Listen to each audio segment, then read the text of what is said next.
The record books very well could be rewritten by Cole Eiserman. Very good chance that he will be the all-time leading goal scorer in NTDP history, considering that he had 69 last year and he's already off to a flying start this year. Excuse me. So he had a really tremendous Fall Classic and a great way to make a first impression on scouts throughout this year.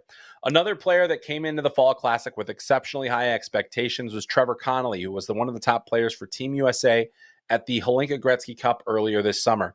Connelly plays for the Tri-City Storm. In his opening game, he was dominant. He only ended up with 1 assist over the course of the entire 2 days of the tournament. His second day was not nearly as effective. However, what we saw in that first game is when he can flip a switch and take a game over, it's really difficult to defend him. He has tremendous hands. He's got some strength and power to get to the middle, and then he can skate well. And so, I think some of the questions that still remain, can he use his teammates a little bit more? Can he get some of those passes off a little bit quicker? Can he make some of those better decisions with the puck?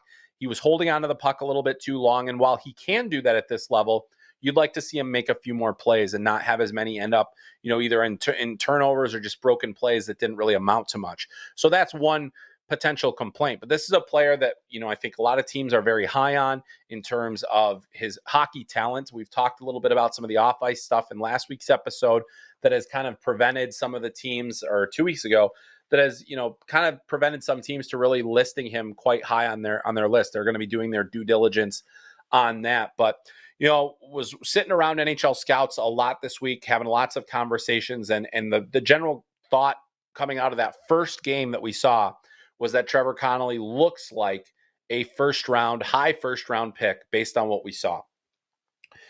So on the ice, that's one thing. And there's going to be all sorts of questions about, ultimately, not just from him, we talk about the off ice stuff, but just also from the on ice, because there were some things that probably, raised a couple of flags, particularly, just the holding on to the puck too long and not making enough plays and not having enough points to necessarily say, hey, he was really dominant. But I think that with the skill that he has, he's going to be an impact player and very well could be one of the top scorers in the USHL this season.